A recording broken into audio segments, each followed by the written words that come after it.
बेनिफ्राय खारनायनि कारना जादों बिजेपिया मोनसे राष्ट्रीय दल आरो बे राष्ट्रीय दला ओनसोलनि आन्चलिक समस्याफोरखौ समाधान खालामा बे खातां आङो बिजेपियाव 8 बोसोर थानानै बेखौ थाल मोनबाय अर्थात प्रथम बोसोरसे उपसभापति उदालगुरि जिल्लानि आरो ओमफ्राय 6 बोसोर सेकेन्ड टार्म मोननै टार्म आङो 3 बोसोर 6 बोसोर मोननै टार्म जिल्ला सभापति हिसाबै दंमोन बिनि उनाव आरो बोसोरसे दाबो जे जाय बिबाननिफ्राय आं रिजाइनेसन होबाय बे समावलागै आङो रायजो कार्यनिर्वाहक हिसाबै दंमोन बेनिफ्राय आं थाल मोनबाय जे बिथांमोना आन्चलिक समस्या मोनसेबो समस्या समाधान खालामनायाव गैया जोंनि बिटिसि ओनसोलाव बिभिन्न जाति उपजाति भाषा भाषी धर्माबलम्बी मानसि हारि दङ बिथांमोननि निजा बबिया आन्चलिक समस्या गोबां दं ओनसोलनि लामा सामा मठ मन्दिर बा शिक्षानुष्ठान बा हेल्थनि थाखाय मोनसे हस्पिटाल मोजां गैया बहुत ओनसोलाव गेजेरावसो मोनफा जेनेबा हरसिङा ओनसोल बेयाव हरसिङाव गंसेल' बेनिफ्राय उदालगुरि बेनिफ्राय टंला बिदिसो बेनिखायनो बेफोरखौ गोनां बेबायदि समस्याफोरखौ बिथांमोना ट्रेन्सफार्ड साबजेक्ट होननानै गारना दोनो समस्या समाधान खालामा बे हिसाबैनो अनेक बुंनो गोनां दङ बेनिफ्राय बिथांमोना जों बेखौ नुदों जे बिटिसिआव बिथांमोना मोनसे भट बेंक बायदि खालामदों बिटिसि ओनसोलनि भुटान रायजोखौ बिथांमोना भट बेंक हिसाबैसो खालामदों आरो डिभाइड एन्ड रुल पावारखौ बोखावनानै जेनेबा बर'नि शक्तिखौ बोखावनानै मोननै खालामबाय बिनि सिगां हय बिपिएफजों थाबाय अथच बिपिएफखौ बिसोरो जोखारनानै इउपिपिएलखौ लाबोलायबाय नैयाव रोखा नुनो मोनदों जे बेयाव डिभाइड एन्ड रुल बोखावनानै दुर्बल खालामनानै जेरै सासन खालामनाय माने सोबख'नाय बे डाबल इन्जिन होनना बुंदों डाबल इन्जिन बे ट्रेननिफ्राय आं ओंखारबाय अर्थात बे जाबाय कुनु बिटिसिनि ओनसोलनि कुनु समस्याखौनो बिथांमोना समाधान खालामा बेनिखायनो आं ओंखारनाय जादों आरो अनेक खोथा दंबावो एसे दा गोलाव जागोन बे मोनसेया जालायबाय नैबे इउपिपिएल सरकारजों बिजेपि सरकारजों जोङो बे थाखा गरसेनि बेखौ मोननै होनना बुंजायो आरो बेयाव थिग हेड एन्ड टेल थायो हेडआ जाबाय बिजेपि आरो टेल लान्जाया इउपिपिएल जाना दं बेनिखायनो खर'आ जि बुङो बेखौनो लान्जाया सोमावो आरो बिदि जादों आरो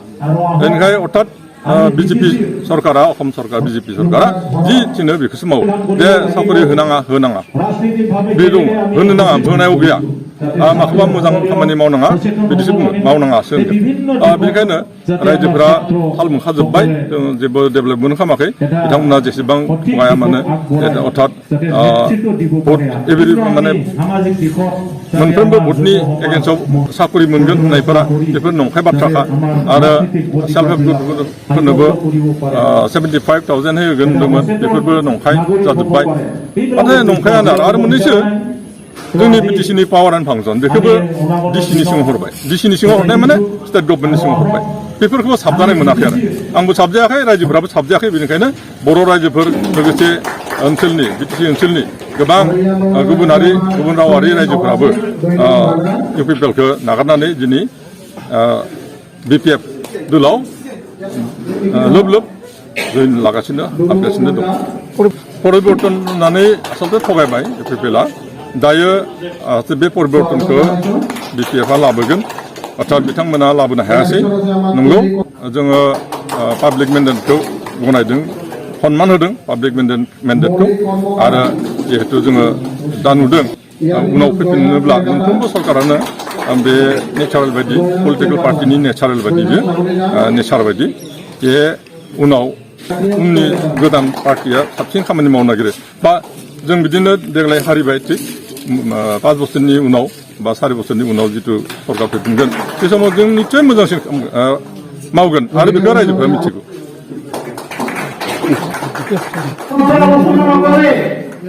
বিটিসি কি কাম কৰিব লাগিব বিটিসি বিজ্ঞান লাগে বিটিসি স্বাস্থ্য লাগে হসপিটাল লাগে রাস্তাঘাট লাগে দলন লাগে অনুষ্ঠান প্রতিষ্ঠান লাগে স্কিল ডেভেলপমেন্ট লাগে সেই কথাবোৰ বিজেপি চৰকাৰৰ কংগ্ৰেছ চৰকাৰে যিহেতু আগত আমাৰ বিপিএফ দলৰ এনচিএল হিচাপে আছিল বিপিএফ দলৰ দুটা কাৰ্যকাল তেওঁ ওদালগুৰি জিলা সভাপতি হিচাপে আছিল তেওঁ দুটা দলত যোৱাৰ পিছত কমিটিয়ে কোনটো দলৰ লক্ষ্য আৰু উদ্দেশ্য অঞ্চলত উন্নয়ন কৰা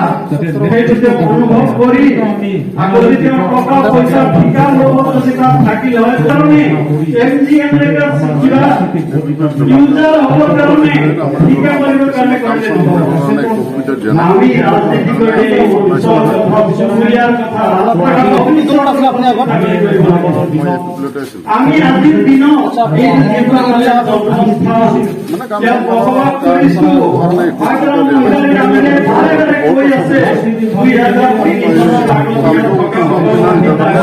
আপনি কি ঠিকা করে নাকি ঠিকা করে নাকি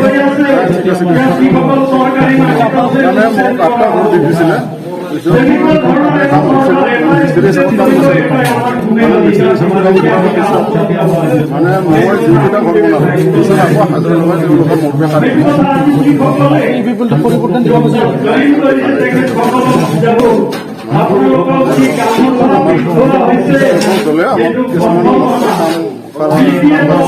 আপোনালোকক